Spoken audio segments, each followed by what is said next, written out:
मैंने सुना है कि आप अपने क्लासरूम में भी थोड़ा सा इंटरटेनमेंट के माध्यम से भी कि वो तो टीचर हैं। तो सर आपने जब पढ़ाई कंप्लीट किया तो आप टीचिंग लाइन को ही क्यों चुना? आप चाहते थे एक अच्छा खासा जॉब? कुछ नहीं हो पाया उस साइड से, तो और किसी गवर्नमेंट जॉब के भरने में इंटरेस्ट नहीं रहा। फिर लास्ट में हमने सोचा कि जो हमारे पास नॉलेज है, इस नॉलेज को क्यों नहीं बच्चों के बीच बांटा जाए, और तब से हमने पढ़ाना शुरू किया। नमस्कार, प्रणाम, आदाब, सत श्री अकाल। आप देख रहे हैं डेल बिहार लिमिटेड। आज हमारे साथ जुड़ चुके हैं VK ओझा केमिस्ट्री के सर, VK ओझा सर। तो आज हम इनसे चर्चा करने वाले हैं बच्चों के करियर के बारे में, क्योंकि आजकल के स्टूडेंट लॉकडाउन के बाद पढ़ाई से कम इधर उधर के बातों पे ज़्यादा ध्यान दे रहे हैं। वेलकम सर, आपके कोचिंग संस्था बहुत पुरानी है और आप इस फील्ड में आपका कोचिंग संस्था बहुत पुरानी है, लगभग में भी 18 ईयर प्लस 19 साल का है संस्था है। 19 साल से चल रहा है संस्था मोतिहारी में। सर, यहाँ पे आप जब लॉकडाउन का जो सिचुएशन था, ये 19 साल के बीच में आपको फर्स्ट टाइम देखने को मिला होगा। और फर्स्ट टाइम ऐसा समस्या हम लोग अपने लाइफ में फेस किए हैं। मैंने 52-53 बरस की उम्र में पहली बार इस तरह का प्रॉब्लम से सब लोग फेस किया है। ठीक सर, तो अक्सर यहाँ पे हम लोग मोतिहारी शहर में हैं और यहाँ पे अक्सर बच्चे लोग को ऑनलाइन तो वो लोग जानता ही नहीं था कि ऑनलाइन क्या पढ़ाई होती है, और उसमें ऑनलाइन बिहार में अपने सक्सेस नहीं किया, ऑनलाइन पढ़ाई अपने बिहार में सक्सेस नहीं किया, जहाँ तक सर जानकारी हमको है। और सर, आप जब लॉकडाउन के बाद बच्चों के अंदर बहुत सारी चेंजेस आई, उसको लेकर आप बच्चों को क्या सजेस्ट करना चाहते हैं सर? सबसे बड़ा बात कि लॉकडाउन में तो बच्चे पढ़ नहीं पाए, बहुत सारा प्लेटफॉर्म ऑनलाइन प्रोवाइड कर रहा था, लेकिन लॉकडाउन में जो हमारे बच्चे अभ्यस्त थे ऑफलाइन क्लासेस का, टीचर को देखकर पढ़ने का, टीचर को मालूम था कि कब किस बच्चे को कितना समझाना है, कैसे समझाना है, वो पहले मेथड्स था।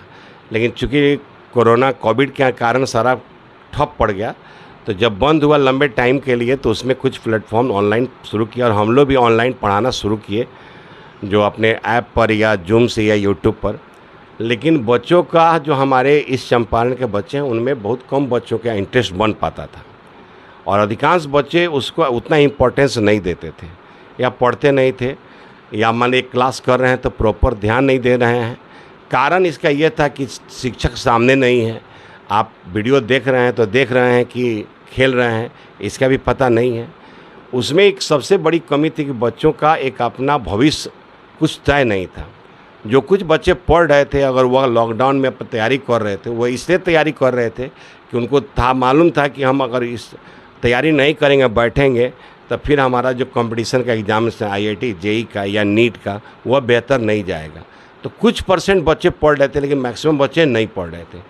तो उन बच्चों से हम लोग कहना चाहते हैं कि अब वह लॉकडाउन ख़त्म हो गया है, आप यहाँ आ गए हैं, तो आप जो सो रहे हैं जगिए, और इस दुनिया के प्रतियोगिता को समझिए, कंपटीशन को समझिए। आप भी आज के टाइम में जो बच्चे हैं, वह केवल आ रहे हैं और जा रहे हैं, कोचिंग क्लास में आ रहे हैं और जा रहे हैं, ऐसे आ रहे हैं जा रहे हैं जैसा लगता है कि गवर्नमेंट ड्यूटी कर रहे हैं। 2 घंटा या 1 घंटा के लिए क्लास कर लिए, ड्यूटी ओवर, बात ख़त्म। बस उन बच्चों को थोड़ा भी पता नहीं है, या वो सोच नहीं पाते हैं क्या कि हम पढ़ रहे हैं तो पढ़ रहे हैं, यहाँ अपना ड्यूटी कर रहे हैं। तो जो बच्चे ये सोचते हैं कि नहीं, ये पढ़ाई हो गई, इस पढ़ाई का रिवीजन होना चाहिए, इस पढ़ाई पर क्वेश्चन बनाना चाहिए, इस पढ़ाई को प्रैक्टिस करना चाहिए, इससे सवाल हमको सर से पूछना चाहिए, जो जितना ज़्यादा मैक्सिमम क्वेश्चन हम बना सके करना चाहिए, तो कुछ बच्चे करते हैं और मैक्सिमम बच्चे नहीं करते हैं। तो उन तमाम मैक्सिमम बच्चों से मैं मैक्सिमम अधिकांश छात्रों से कहना चाहता हूँ कि आप जगिए, इस चंपारण का नाम रोशन कीजिए, अपने अपने गांव में एक आदर्श स्थापित कीजिए। और जो गांव में उदासीनता का माहौल है, पढ़ाई के जगह एक निराशा हो गया है, अब लोगों को लग नहीं रहा कि पढ़ाई लिखाई करके कुछ करेंगे, तो आप उसमें मिसाल कायम कीजिए कि आप जगिए, पढ़िए, कंपटीशन क्वालिफाई कीजिए, IIT में क्वालिफाई कीजिए, NIT क्वालिफाई कीजिए, नीट के द्वारा मेडिकल कॉलेज में जाइए, एम्स में जाइए, बड़े बड़े इंस्टीट्यूट में जाइए। जब अपने गांव से आप निकल के जाएंगे, तो आपके गांव को बच्चों देखकर प्रभावित होंगे, और आपके लाइफ स्टाइल से वो सीखेंगे, और वह समझेंगे कि पढ़ाई कितना ज़रूरी है। तो अभी मैं छात्रों से कहना चाहता हूँ कि ऑफलाइन क्लास खुल गया है और ऑफलाइन में जाइए। इसमें हम देखते हैं कुछ बच्चे ऑनलाइन में क्लास कुछ जो प्रोवाइड कर रहे हैं उनको ले रहे हैं, लेकिन मेरे समझ से जो ऑनलाइन है 1000 में 1-2 बच्चा ही उसको फॉलो कर पाता है। सर 1000 में जब 1-2 बच्चे ऑनलाइन क्लासेस को ज्वाइन कर रहे हैं तभी भी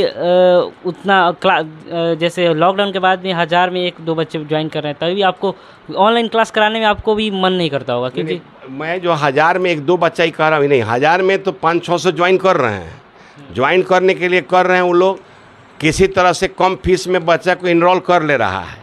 बच्चा को भी लग रहा है कि 4500-5000 में IIT हो जाएगा, लेकिन जब टॉपिक की पढ़ाई शुरू हो रही है, जब उसमें डेप्थ चल रहा है, तो चूँकि सामने टीचर नहीं है, बच्चा का जो क्वेश्चन है वो सॉल्व नहीं हो रहा है, तो वो जब सॉल्व नहीं हो रहा है तो धीरे धीरे इंटरेस्ट क्या हो रहा है, ख़त्म हो जा रहा है। तो बाद में खरीदा हुआ कोर्स ख़त्म रह गया।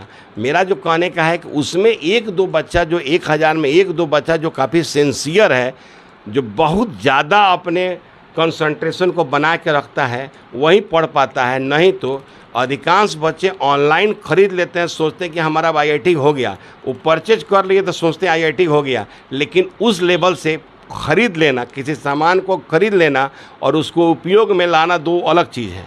आप खरीद लिए तो कैसे बेहतर ढंग से उपयोग में लाते हैं, वह आपको जो ऑब्जेक्ट है या वस्तु है वो आपको कैसे आपके लिए लाभदायक है या कैसे आप उसका इस्तेमाल करेंगे, यह सभी बच्चों को मालूम नहीं है। तो जो टीचर ऑफलाइन में बच्चे होते हैं तो टीचर देखते रहता है, अगर टीचर का कंसंट्रेशन बच्चे का कंसंट्रेशन इधर उधर जाता है तो टीचर डांटता है। सर देखिए सर, ऑनलाइन और ऑफलाइन में जो डिफरेंसेस है इस पे थोड़ा चर्चा हो जाए, क्योंकि ऑनलाइन और ऑफलाइन बहुत ही डिफ़िकल्ट है। क्योंकि ऑनलाइन में होता है कि वो अपने मम्मी पापा या अपने गार्डियंस के सामने बैठ के वो पढ़ते हैं, या नहीं भी पढ़ते हैं, वो अपने रूम में बैठ के पढ़ते हैं। और क्लासरूम में होता है जो अपने टीचर्स के सामने बैठ के पढ़ते हैं। तो क्लासरूम में जो होता है कि टीचर्स उस बच्चों पे पूरे अच्छे से ध्यान देते हैं। देखिए, मेरे समझ से जो ऑनलाइन और ऑफलाइन में ज़मीन आसमान का अंतर है। ऑनलाइन में जब आप अकेले पढ़ते हैं तो आपके पास अकेला का जो कुछ क्वेश्चन होगा एक इंडिविजुअल स्टूडेंट का क्वेश्चन होगा, लेकिन जब आप समूह में पढ़ते हैं तो बहुत सारा टॉपिक ऐसा भी होता है कि जहां आपका दिमाग नहीं गया, जहां पर आप क्वेश्चन नहीं पूछे, लेकिन आपका फ्रेंड वो क्वेश्चन पूछ दिया। माने एक साथ अगर बच्चे पढ़ रहे हैं तो 10-20 क्वेश्चन आ रहा है, आप तो एक क्वेश्चन सोच रहे हैं, लेकिन उसी के पैरेलल कोई आपका फ्रेंड कोई दूसरा क्वेश्चन सोच रहा है जो आपको लग रहा है कि ना ये भी बढ़िया क्वेश्चन है। तो जब बहुत सारा क्वेश्चन डिस्कस होता है ऑफलाइन में तो बच्चों का कंसेप्ट ज़्यादा क्लियर होता है। और ऑनलाइन में क्या है कि आप अकेला देख रहे हैं, अच्छा आपका डाउट इमीडिएट सॉल्व होता नहीं है। ऑनलाइन में आप अपना मैसेज भेजिएगा तो वो सॉल्व करके भेजेगा, तो एक लंबा एक प्रक्रिया है। तो इसीलिए ऑनलाइन जो है वह सबके लिए नहीं है सर, लेकिन ऑफलाइन सबके लिए है। सर तो जब से लॉकडाउन के बाद से बच्चे आजकल ऑफलाइन क्लासेस में बहुत ज़्यादा बोर हो रहे हैं, तो हमने सुना है कि आप अपने क्लासरूम में भी थोड़ा सा इंटरटेनमेंट के माध्यम से भी अपने बच्चों को कुछ क्वेश्चन समझा देते हैं। एक्चुअली क्या है कि टीचर एक आर्टिस्ट है, टीचर एक कलाकार है, और कलाकार को पता रहता है कि जो हमारा मान लीजिए हम कलाकार और हमने सामने जो स्टूडेंट बैठे हैं वो हमारे दर्शक हैं, वो बच्चे हैं। तो कलाकार को पता है कि अपने दर्शक को या श्रोता को कैसे एक्साइट करना है, कैसे उसको खुश रखना है, कैसे उसका इंटरटेनमेंट करना है। तो पढ़ाई को भी अगर हम लोग थोड़ा सा उसको जॉली मूड में नहीं रखेंगे, इंटरटेन नहीं करेंगे, तो पढ़ाई भी बोरिंग लगने लगेगा।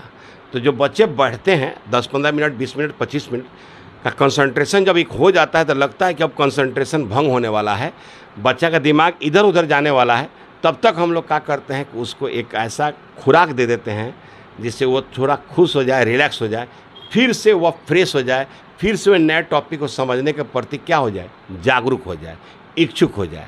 नहीं तो इसीलिए उसमें बीच बीच में कुछ हम लोग सब्जेक्ट से रिलेटेड या कुछ जीवन से रिलेटेड कुछ ऐसी बातें हम लोग ज़रूर करते हैं जिससे बच्चे खुश रहते हैं, मस्त रहते हैं। और पढ़ाई मस्ती में रहकर ही पढ़ा जा सकता है, रोते हुए पढ़ाई नहीं होगी। ये बात है सर हम अब आपसे कुछ आपके पर्सनली सवाल पूछेंगे। जब सर आजकल बच्चे ये सोचते हैं कि वो तो टीचर है, तो सर आप जब आप अपने पढ़ने की उम्र में कैसे आप पढ़ाई किए थे, जैसे आपका? हम लोग जब पढ़ाई किए थे तो काफ़ी पुरानी बातें हैं, 30-35 साल पुराने। हम लोग 10th पास किए थे आज से लगभग 32-33 साल पहले। तो जब हम लोग गांव में पढ़ते थे तो वहाँ पर स्कूल में बहुत ईमानदारी से पढ़ाई होती थी, और हम लोग तो 10th तक ट्यूशन का नाम ही नहीं जानते थे। स्कूल में जो 7-8 घंटा जो क्लास चलता वो सफिशिएंट था हर सब्जेक्ट के लिए। अभी क्या है कि अभी हमारी जो व्यवस्था है, सरकारी व्यवस्था, वो ध्वस्त हो चुकी है। और जो पहले हमारे ज़माने में था कि वह सुचारू रूप से चल रहा था और ईमानदारी से सभी शिक्षक पढ़ाते थे, ये बात ठीक है। तो जब वो ईमानदारी से पढ़ाते थे तो हम लोग भी पढ़ते थे। एक तो रहता था कि उस समय शिक्षक का बहुत कद्र था। स्टूडेंट तो स्टूडेंट, पेरेंट भी शिक्षक से डरते थे। अगर कोई शिक्षक किसी के दरवाजे पे चला जाता था तो पेरेंट को डर लगता था, पता नहीं हमारा बेटा क्या किया है या मेरा बेटी कौन सा गलती किया है, डरने लगता था। लेकिन आज अगर टीचर डांट दे या एक हाथ मार दे तो टीचर को मारने बच्चा पहुंच जाता है या बच्चा का पेरेंट पहुंच जाता है। और उस समय पेरेंट को भी टीचर डांट देता था तो कोई सवाल नहीं करता था। तो एक अलग युग है, उस समय का एक अलग माहौल था, अभी का माहौल एक अलग है। अभी आप लोगों का जो जनरेशन है, जो पीढ़ी है, बहुत टेक्नोलॉजी, आईटी सेक्टर का, टेक्नोलॉजी का युग है। अभी हम लोग तो उस समय, जिस समय हम लोग पढ़ रहे थे, 10th कर रहे थे, 11-12 कर रहे थे, उस समय कहीं कहीं फ़ोन की व्यवस्था थी। तो उस समय हम लोगों के पास डिस्ट्रैक्शन का बहुत सारा साधन नहीं था। लेकिन अभी के युग में बच्चों के पास डिस्ट्रैक्शन का बहुत सारा कारण है। मोबाइल हो गया है, सोशल मीडिया हो गया, ये सब चीज़ हो गया है। तो सौभाग्य से वो समय नहीं था। लेकिन आपके समय जो अभी के बच्चे हैं उनके पास अपॉर्चुनिटी ज़्यादा है। यानी अगर हम लोग के पास कोई डाउट्स रहता था, अगर टीचर से सॉल्व नहीं हुआ तो दूसरा कोई माध्यम नहीं था सॉल्व होने का। लेकिन अभी के बच्चे का अगर कोई भी क्वेश्चन अगर अभी उसके मन में आया और उसको अभी कोई शिक्षक नहीं मिला तो गूगल करेगा तो उसको आंसर क्या हो जाएगा, मिल जाएगा। यूट्यूब करेगा तो आंसर क्या हो जाएगा, मिल जाएगा। तो हम कह सकते हैं कि अभी के जो जनरेशन है उसके पास अवसर ज़्यादा है किसी चीज़ सीखने का या समझने का। बस उसको इच्छा शक्ति या उस बच्चे को सिखाया जाए कि इस न्यू टेक्नोलॉजी का आप अपने लिए कैसे इस्तेमाल करेंगे।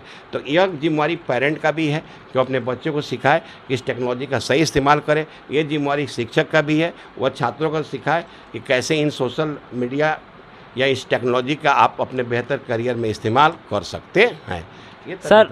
सर तो जैसे आप, एक बहुत निजी क्वेश्चन रहेगा मेरा, क्योंकि आपने जब पढ़ाई कंप्लीट किया तो आप टीचिंग लाइन को ही क्यों चुना?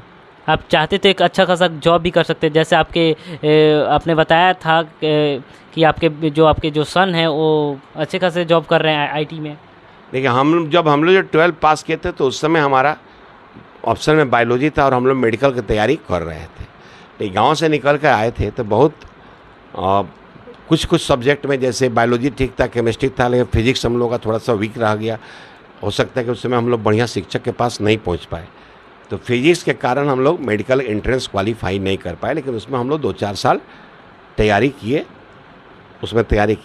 लेकिन एक मेडिकल का एक और बड़ा ड्रॉबैक है, अगर आप लंबे टाइम तक 4 से 5 साल तक तैयारी करते हैं, नहीं होता है तो फिर फ्रस्ट्रेशन हो जाता है। पढ़ाई से मन क्या हो जाता है, उब जाता है। तो जब पढ़ाई से मन उब जाता है तो फिर पढ़ने का मन नहीं करता है।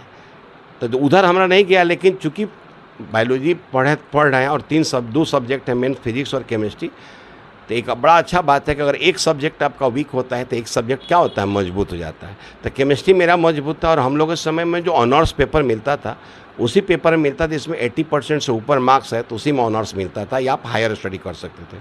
तो हमको 12th क्लास में केमिस्ट्री में 80% से ऊपर मार्क्स था, इसलिए हमको ऑनर्स इसी में मिला। फिर हमने इसी में पीजी किया, आगे हमने पढ़ाई की।